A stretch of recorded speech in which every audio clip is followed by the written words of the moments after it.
welcome back. Welcome back. The Away Team Sports Recruiting Assist of the Day. We're at episode 6. It's flying by.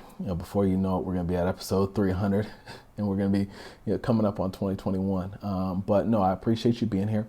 I appreciate you taking the time to watch. I hope that you're learning something from this. I'm hoping that I'm able to connect and help you at some point within this recruiting process. Today, I really want to talk about something that is vitally, important. It's a major tool within the recruiting process, but it also can be a curse if used incorrectly.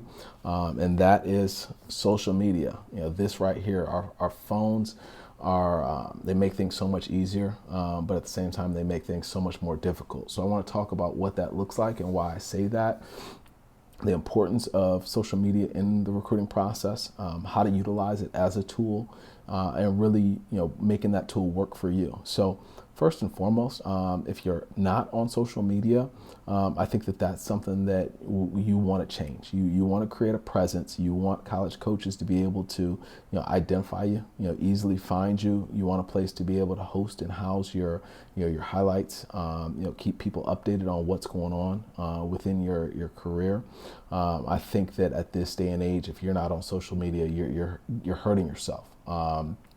Now, one of the biggest things about social media, when I think back on, when I was playing football, I was at University of Illinois, and the first week on campus, one of the first things that they had us do was they offered didn't offer. It wasn't an offer. It wasn't an optional thing. It was a requirement. But we had a media training, and we talked about what to say and how to deal with the media. How to answer questions, how to connect, how to communicate, what not to say, how to answer questions directly, how to, make sure that when we're having those conversations with the media, we're not putting ourselves in a position where we're going to regret that moment. And that was great. It was a great experience. It was great to prepare us for the things that we faced that season. But the reality was, for us, if the media wasn't asking us questions, nobody was hearing the things that we had to say.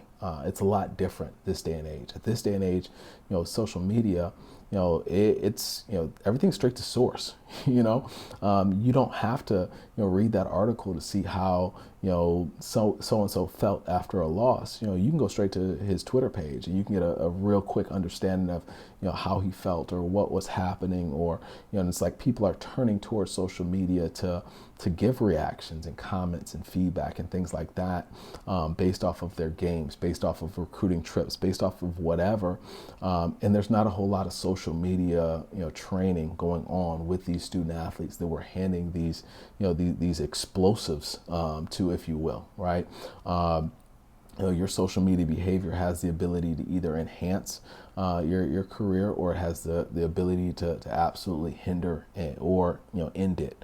The things that you're doing and saying on social media can play a major impact in your recruiting process. College coaches do not want to recruit a player that is on social media behaving in a manner that would be harmful to the university. These coaches have they're with their jobs, they're not only taking care of themselves, but they have families. They're feeding their wives and their children, or their husbands and their children. I mean, this day and age, it's big, and a coach cannot risk bringing somebody in that has character issues or character flaws that are glaringly obvious based off of their social media profiles.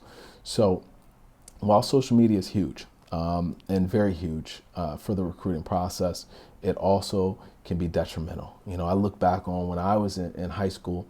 When I wanted my highlight tape to go out, we had to go buy all the VHS tapes. A lot of you guys watching this don't even know what a VHS is. You're like, is that what was before YouTube? Is that, can I type in VHS.com and go to some old highlights of Justin? No. VHS tapes, we had to manually record. We had to break out the game tape, put it into one VCR, put a blank VHS in the other, press play on this, press record on the other, and we had to make our highlight tapes that way. It was very time consuming. And then we would make a copy of that. So we'd have multiple copies of this highlight. Then we had to go to the post office and buy these little boxes, and we shipped them out. We sent them to coaches. So it cost money to get your highlights in front of coaches back in the day. We're talking, anywhere from $3 per video plus shipping. You're talking another $3, so you're talking $6 for every time you want to reach out to a college coach. Not to mention the man hours that went into creating your highlight or having somebody create it, which is a whole nother charge. So the reality was, getting in front of college coaches 20 years ago was difficult and it was costly.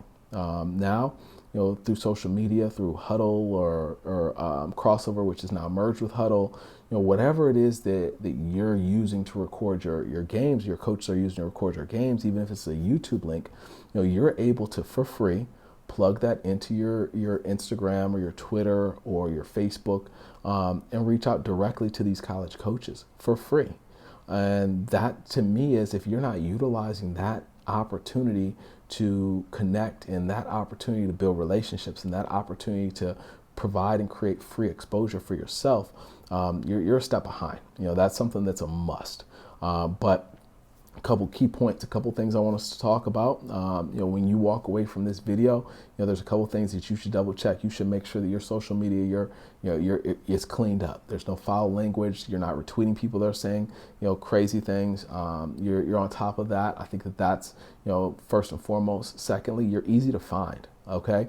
If I'm a coach and I'm looking for Jordan James, right? I'm not going to know to look for Swagger, Jack, or Jordan, right? Like, I'm not finding you that way. It's not going to happen. If I can't type in Jordan James and you pop up, I might not ever find you, right? So it's important, first name, last name, you can put your number in there, whatever, however you want to do that, but it's important to make it simple. Keep it simple, okay? The other thing is, I'm going to be worried about you as a student athlete if I never see you tweeting about your academic side of things or your athletic side of things. If everything's about music, I might be concerned that you really want to be an artist, and maybe instead of sending me your highlights, you should be sending your demo or your mixtape to recording agency, right? Or maybe you should be hitting up Jay-Z and Rock Nation and saying, hey, I wanna be your next rapper. Because if that's all you're talking about and that's all you're doing on your, you can tell what a person's interests are based off of what they spend their time doing. So it's important to showcase to those coaches that you're serious about your academics and you're serious about your sport and competing at the next level. But utilize social media as a tool. Understand that once you put it on social media, it's out there. Do not allow yourself to have to answer questions as to why you posted or why you tweeted or why you said. You don't want to put yourself in that box. You don't want to put yourself a step behind a comparable talent based off of questionable character. That's vitally important, that we're doing everything the right way. Understand that your social media profile is going to walk into rooms well before you do. You're going to be met. Before a coach meets you in person, he's going to virtually meet you through your tweets.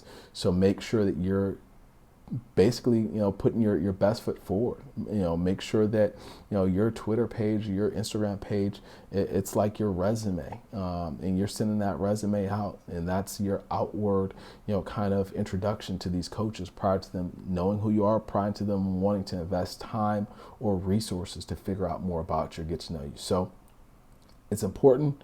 Social media is a major tool. It's an opportunity to really enhance your recruitment. It's free.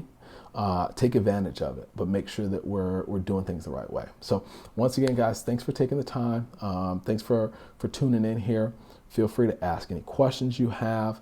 Once again, my email, my social media, they're in the description below. I will get to every comment. I will get to every email. I will get to every tweet and every DM. So reach out to me. Let's build together. Leave no student athlete behind. Leave no student athlete where I found them. Let's go.